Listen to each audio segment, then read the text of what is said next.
Hello everyone, my name is AP the Weirdo, and today I'm going to be reviewing the first episode of Dr. Ameku M.D. Doctor Detective, which aired today, Japan. This is a medical mystery series, so in a similar vein to Ron, it's a detective series, so if you just finished uh, uh, Ron Kamashina's Forbidden Direction Season 2, this could be a nice transition to the series. So, what do I think? This is okay. This is okay. This is an alright series. I think it didn't do anything super stand out in terms of the murder mystery, but it does have a bit of a fun. It definitely did seem fun. I was a little bit tricked at the beginning.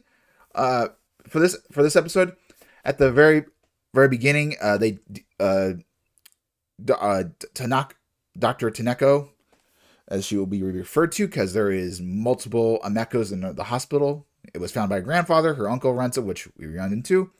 So in the beginning, we made our two main characters, supporting characters, Mei and then Kotori, because his name means no hawks, and her first name means hawk, so essentially he's little bird and she's big bird, given that she is his boss. It makes sense, and he is portrayed to be uh, the Watson of the group. That's how even the outro and everything leads me to believe that he is that. And also, when they go into detective area, goes along with she goes along with him, and he goes along with her. So at the beginning of the episode, I don't want to spoil too much, but the first bit, we meet these two. They have got two patients that have irregular problems. One's of a child, one's an old man, and we see our beautiful lady Tanaka working. She eventually comes down because he realizes his shift is almost over. There's obviously that she cares about her workers, and she kind of is like, "Oh, I can't go home. I can't go home until these patients are solved." She's like, yeah, let me figure that out for you." She figures out very instantly. She looks at the medical reports, does some observation, pretty quick and simple, and like everything's ultimately go. But then a patient comes in, and because he's still on the clock, he's got to talk about it. And at that point, there is the outro, which kind of the introduction, which I thought kind of threw me for a loop. It kind of a little bit standard detective. We have a little bit of opening, and then we go on to the stuff. It's a nice transition. We got the fun stuff, and then we have the detectives. Then we have the detective stuff. So basically, a patient comes in. He's got some crazy conditions, an irregular bite mark on his leg. We'll say that, and he's got blue blood. And the doctor Kotori immediately diagnoses it. Yeah, he's dead. Pronounces it, and that would be the end, of course, because Dr. Tanako is very interested in this case. She wants to learn about it because she is technically, since he's in charge of him, this patient is also her patient. But the detectives in question, this one right down here says no. Kind of reminds a little bit of Ace Attorney. There's also kind of some Ace Attorney music in this, or that gives that kind of vibe. But he says, yeah, don't cause any problems. And then, of course, she goes to her uncle, and he's like, no. And he complains to her, he's like, when did you become basically such a crab? Ever since you stopped practicing become a businessman, you kind of suck. Of course, he doesn't listen to he doesn't listen to her uncle, and of course, he brings Kotori on for a little investigation. They run in these two detectives, and she tells him, I'll tell you how I figured this out. I tell you how this injury was caused. She leads into his museum and discovers the creature in question, which is a bit suspicious, but of course, very interesting. We'll see how it works out. Catch my breath. So there's that. Overall, I didn't think this was too bad. Like I said, I think it is. If you're looking just for a solid detective show, this is a good choice.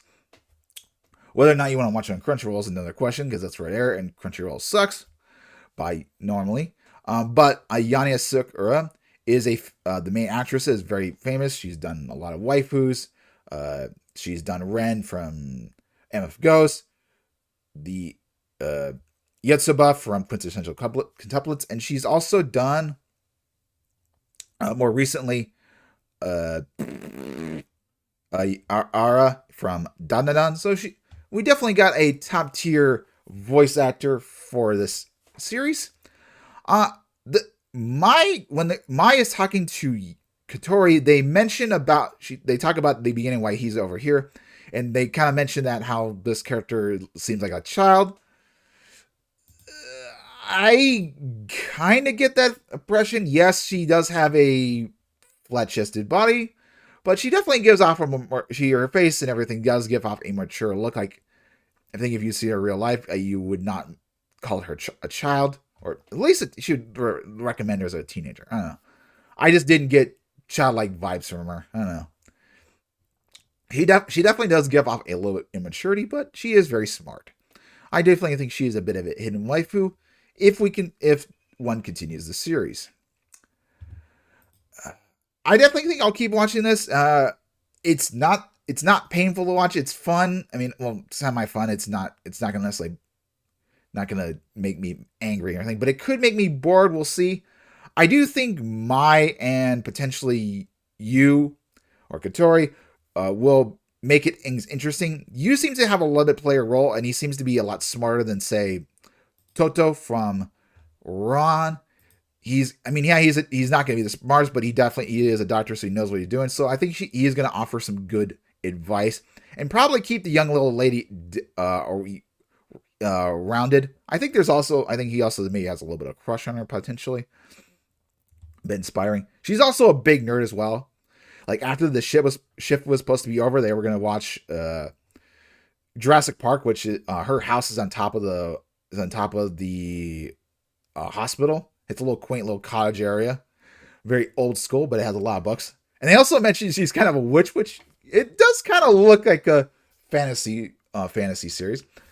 The opening soundtrack is really good to listen to a second time, and the outro, I would say, fits the general vibe, or is a nice slow tune for the end of the episode. Overall, I mean, I do like it. I think My Endless definitely kind of hits in the mark with the scoring, with being a 7 out of 10. I kind of do agree with him. Like, yeah, I think it's fine, but I'm not going to say it's like blows me away.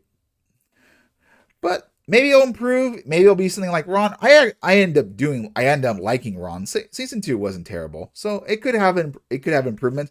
And also, it seems like it had quite a few books in the Japanese. There's quite a few books being published, so it should work. This does take place in a much older time, given that they don't have touch screen phones, more old school, more like Nokia's. So it's a nice change of pace. So, with that, I'll end the episode. I think this one I'm definitely keep watching. I don't know if I'm just gonna super enjoy it, but I'm not gonna be angry with that, and I'm not gonna throw a hissy fit or anything. So yeah. Thank you guys for watching. I'll see you guys next time.